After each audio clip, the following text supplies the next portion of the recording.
Olá, meus irmãos, estamos de volta com a nossa 11ª parte do nosso mistério, o que Deus quer de mim, né? Então, assim, nós ficamos ali com o nosso secretário recém-casado com a sua segunda esposa, enquanto estava só love you, namoro, tudo bem, tava maravilha. Mas quando eles casaram, vieram os primeiros desentendimentos, e aí, consequentemente, né, por causa do espírito maligno que eu acompanhava, ele se zangava e partia para agressão. Ficava muito agressivo, incontrolado com a esposa. Porque esse espírito maligno, ele se aproveitava, ele se aproximava quando ele se zangava. Gente, nós, na vida, a gente tem muitas coisas que a gente se zanga, né? É normal a pessoa se zangar, né? Mas partir para agressão, às vezes é do caráter da pessoa, mas não era do nosso tesoureiro, né? Ele ficava agressivo por causa do espírito que o acompanhava, que o deixava agressivo, né? Ele ficava incontrolável. Então, assim, ele se separava e juntava, e começaram aquela aflição, né? Porque ele separava quando ela agredia ela separava, depois ela chorava, ele pedia perdão e voltava, ela acreditava na fidelidade, na promessa dele de que ia mudar, então voltava, só que ele não conseguia se controlar. No primeiro momento que ele se estressava, zangava, ele partia para agressão novamente. Então, ele estava ali naquela aflição, né? Quando eu conheci ele, quando eu fui morar em Tupiranga, eu conheci ele. Então, assim, eu quero abrir um parênteses aqui para falar um pouco sobre onde eu estava, né?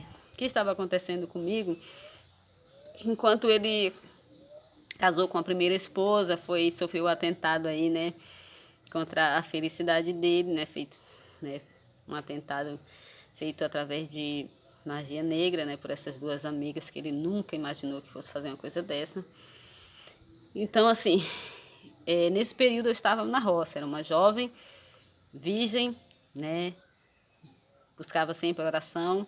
O meu contato com Deus era desde criança, desde quando eu morava na cidade, eu fiz a primeira Eucaristia, então com 12 anos eu já era catequista, então assim, eu tinha uma caminhada com Deus. Então quando eu fui para a roça, morar na roça com meus 14 anos, eu tinha, apesar de eu lutar, né, lutar como eu falei nos vídeos anteriores, que eu lutava contra duas personalidades, a pretinha, né, que eu botei o nome de pretinha, a personalidade mais dura, mais fria, a ruim, digamos assim, e a personalidade boa, que é a Maria.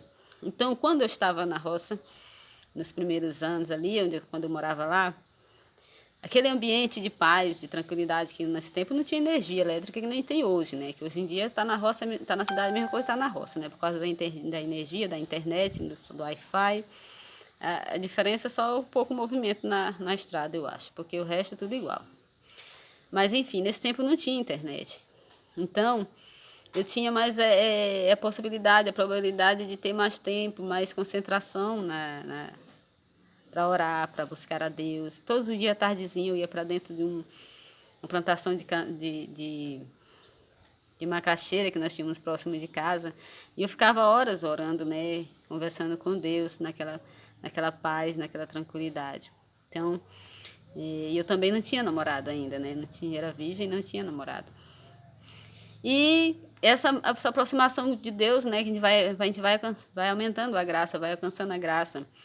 Então, quando eu me lembro que teve uma vez que eu sonhei com Satanás muito zangado, porque o Satanás fica zangado quando você se aproxima de Deus, de forma que você está próximo a alcançar a graça. Porque quando você se aproxima de Deus, que você fica bem próximo da graça de Deus, você vai criando um escudo que te protege, e sem falar que você começa a ter um certo crédito com Deus, digamos assim, né?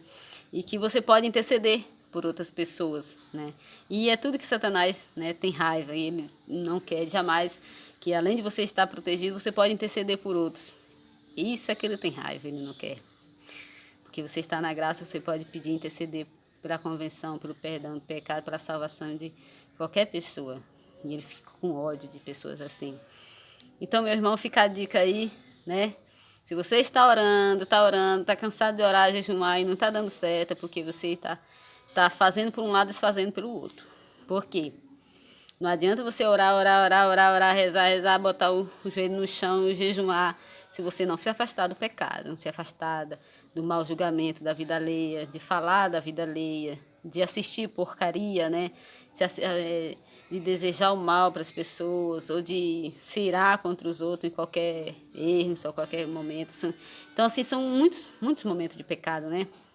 Que a gente tem que se afastar. Então, a oração, o jejum, ela só tem força. Ela tem força, mas ela não tem a força que deveria se você não se afastar do pecado, né? É como se você ficar, tipo, que cavando buraco dentro da água. Então, fica a dica aí, você quer, né, tem a oração forte, quer se aproximar de Deus, você tem que se afastar do pecado. E a oração é um canal para você conversar com Deus, mas Deus só vai lhe ouvir se você se afastar do pecado. Se você estiver no pecado, é difícil, muito, muito, você não vai conseguir. Você vai orar, cansar, vai desistir, não vai conseguir. Você precisa se dedicar a Deus em todos os momentos, também se afastando do pecado. Então, nesse período eu estava assim, né? Mas era o ambiente também que me proporcionava, né? Morava na roça, era paz, era tranquilidade, era distante. Nesse tempo era muito tranquilo, não tinha tanto pecado como já tem hoje, né? E Satanás ficou muito zangado, né? E apareceu para mim em sonho, transformado num gato enorme, doido para ir em cima de mim, zangado, bravo, queria que eu tivesse medo dele. Mas eu não fiquei com medo, né? Claro, eu estava ali, né, com a força do Espírito Santo, protegida com toda a coragem. E eu me lembro muito, muito bem disso. Só que depois de algum tempo, né, depois desse sonho, 2 anos, mais ou menos 3 anos, eu fui arrebatada, né, pelo meu anjo da guarda, né, que me levou ao céu. Só que aí Deus não aceitou, né? Então, assim, hoje eu entendo, nunca, mais de 20 anos, e eu não entendia mais ou menos a história. E eu começo a entender, eu entendo agora hoje, né? Por que ele me levou, né?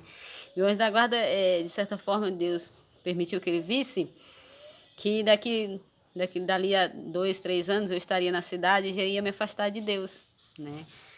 E ao me afastar de Deus, ele não ia mais poder me proteger. Então, ele, por ser meu guardião, meu protetor e responsável por mim, ele entrou em pânico, ficou desesperado. Não, eu vou levar ela logo, porque aproveitar enquanto ela está na graça. Então, ele quis me levar, né? E me levou. Só que quando chegou lá, Deus mandou voltar. Volta. Mas, Senhor, ela vai se afastar de... Volta que ela tem a missão. Como é que ela vai conseguir fazer essa missão, cumprir essa missão, se eu não estiver lá protegendo ela? Porque ela vai se afastar de ti e eu não vou poder mais proteger. E aí? Aí, cara, Deus o conformou, né? Dando a ele a notícia de que eu tinha recebido uma herança. Que ele não se preocupasse que eu tinha recebido uma herança. E eu vou revelar essa herança para vocês no próximo capítulo, porque esse já está muito grande.